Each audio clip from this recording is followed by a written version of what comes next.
Welcome to the Michigan Golfer Show.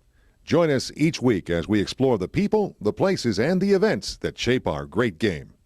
Well, good afternoon. This is Jack Berry, and I'm at Bloomfield Hills Country Club with the Great Lakes Sports Production, Michigan Golfer, and we're fortunate today to have with us Mike DeVries, one of the outstanding young golf architects in the business. And he's from Traverse City area, and he's a Michigander and doing well. And Mike, tell us what you're doing here at Bloomfield Hills. Well, thanks, Jack. It's a pleasure to have you here. So we did a full restoration. This is a 1913 Harry Colt design, solo design. Most of the courses in the states that are called Colt and Allison are actually Charles Allison, not Harry Colt. He did a couple projects. He did Old Elm, which Ross built, which that's really unique, and he did Bloomfield Hills here. And then in Ontario, he did Toronto Golf Club and Hamilton Golf and Country Club. But starting about 3 years ago, committee met, they selected me, and we started planning to do a full restoration to Harry Colt's original design, and that's what we've been working on for the last 3 months. So all the bunkers, some green expansions here and there, 3 greens on the golf course that we rebuilt for various reasons, and then an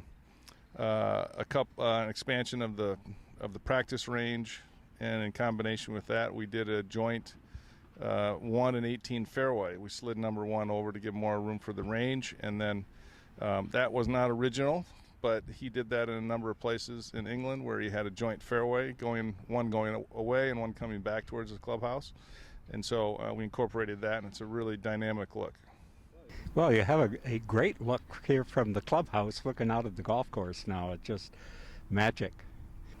It's fantastic. There's a beautiful set of old oaks and hickories on this ridge in the far distance where 17 green, 18 tee, 12 green are located, and a lot of that was. Well, you got that big oak tree over there. That wow. Oh, the elm tree, yeah, the elm tree at the clubhouse, yeah.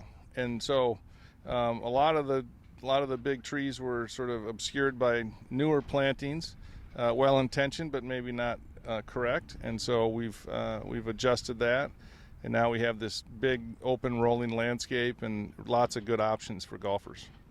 Now, from your growing up and working and practically living at Crystal Downs up in northern Michigan and the Alistair McKenzie and Perry course, that's given you kind of a good background in the history of great golf course architects. And how did you get onto Colt? All the old, as we say, the old dead guys,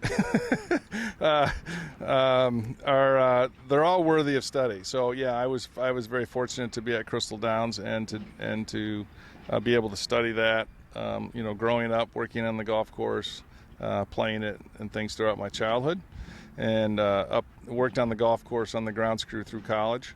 So that's always been a big influence for me.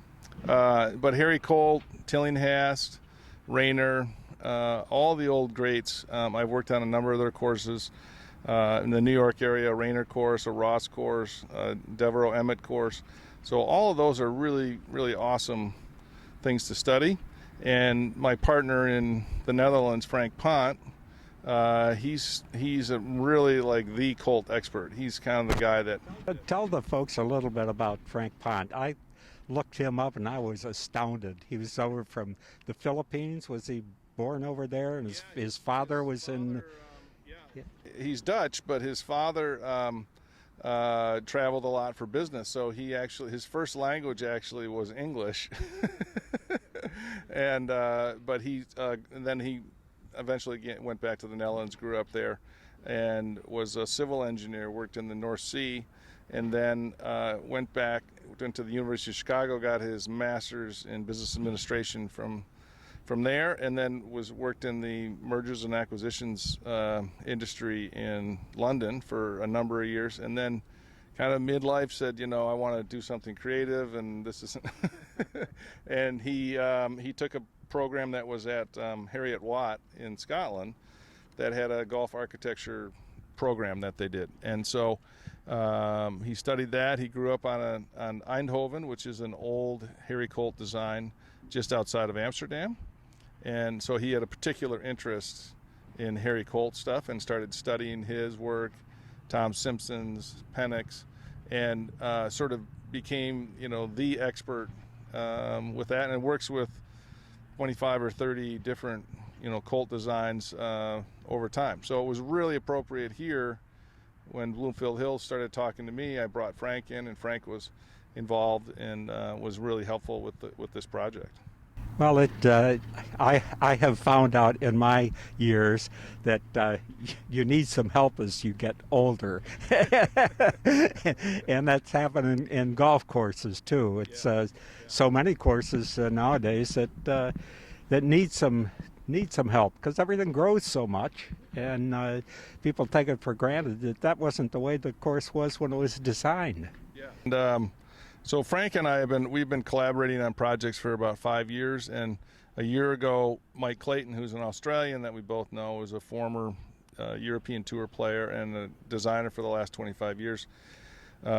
He joined us also. So we have a collaborative group that's really truly global, Clayton, DeVries, and Pont, where we bring different aspects of the business, into the partnership and do various things. And we don't work on everything together, but we work on a lot of stuff together, jointly and things like that, which is good. Well, are you heading back to Tasmania, or what?